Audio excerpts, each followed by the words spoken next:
Martin, on parle de matérialisme dans cette émission. On parle de surconsommation. Mais la Bible a-t-elle des choses pertinentes à dire sur le sujet? Y a-t-il des trucs, des avenues que la Bible nous donne en relation avec la surconsommation puis le matérialisme? La Bible nous parle de contentement. On peut apprendre le contentement. C'est même Paul qui dit lui-même qu'il l'a appris. Il dit ça dans Philippiens 4:11. « J'ai appris à être satisfait de ma situation. » Puis il parle d'abondance et de disette. Oui. Donc, on apprend. Maintenant, comment est-ce qu'on apprend le contentement? Juste quelques pistes. Première chose, je dirais, différencier nos besoins de nos désirs. Et je pense qu'on mélange souvent les deux. Parce qu'on parle tout le temps de « j'ai besoin d'un café, hein, ça me prend un café, il faut que je refasse mes armoires de cuisine, j'ai besoin d'un char, j'ai besoin d'une nouvelle garde-robe, peu importe. » Donc, il faut faire la différence entre un besoin d'un désir. Puis le monsieur dans le Vox Pop, j'ai trouvé intéressant, qui dit « Je suis allé m'acheter un manteau hier de 500 $. Ouais, puis il rajoute « J'en avais pas besoin. » Donc, c'était un désir, il le reconnaissait, il l'a acheté. Les jeunes enfants font pas la différence entre les deux. Parce qu'un enfant à 2 ans ou entre 1 an et 2 ans, il va faire une crise parce qu'il a faim. C'est un besoin. Mais le même enfant va faire une crise parce qu'il veut tel jouet à la garderie. Ben, c'est pas un besoin, c'est un désir. Donc, ils sont pas capables de différencier.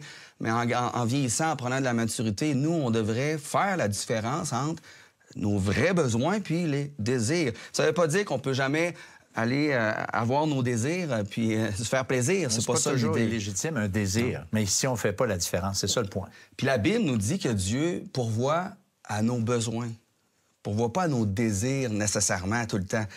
Il peut le faire, mais Philippiens 4:19, Paul va dire encore, il dit « Mon Dieu subviendra pleinement à tous vos besoins, selon sa richesse glorieuse manifestée en Jésus-Christ. » La deuxième chose, je dirais, pour apprendre le contentement, c'est apprendre à dire non à certains désirs qui ne sont pas des besoins. On m'a dit pas exiger tout le temps d'avoir ce qu'on désire.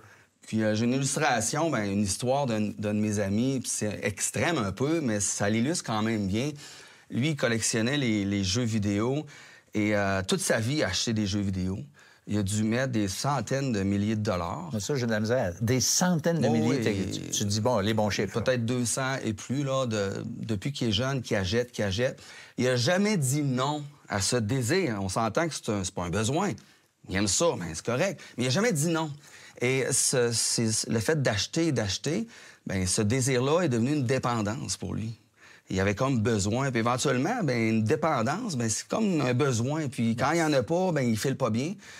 Puis quand il est pas bien, qu'est-ce qu'il fait? Il va s'acheter un jeu, puis ça l'apaise, ça lui fait du bien. Donc, si on ne dit jamais non à nos désirs, il y a un danger que ces désirs-là se transforment en besoins qui n'ont pas de fond. Oui. La troisième chose, je dirais, c'est prendre le temps de compter les biens qu'on a et les bienfaits que Dieu aussi permet dans nos vies. Il y en a beaucoup. Il y a un cantique dans les assemblées chrétiennes qu'on chantait beaucoup, c'est « Compte les bienfaits de Dieu et tu verras en adorant combien le nombre en est grand. » Puis il y a même une dame, elle avait perdu son mari, c'est une dame qui était très amoureuse de son mari. Puis quand cette dame-là, son mari est décédé, elle a demandé qu'on chante aux funérailles ce chant-là. Puis moi, quand j'ai entendu ça, je trouvais ça bizarre. Voyons, compte les bienfaits de Dieu, c'est un peu comme léger, comme air. Mais finalement, elle avait tellement raison parce que quand des choses difficiles arrivent, fais la liste de tout ce que tu as, pas ce que tu viens de perdre nécessairement. Alors, je trouvais ça quand même intéressant. Mais moi, je le fais à l'occasion, pas toujours, et ça fonctionne.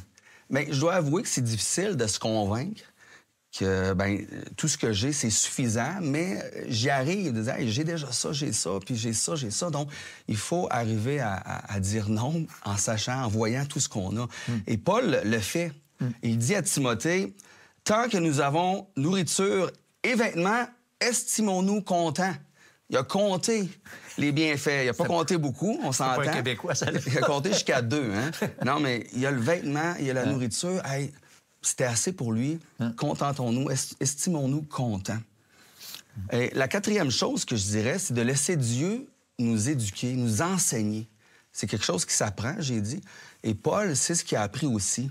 On peut lire dans Philippiens 4:12, Je sais vivre dans la pauvreté. Je sais vivre dans la richesse.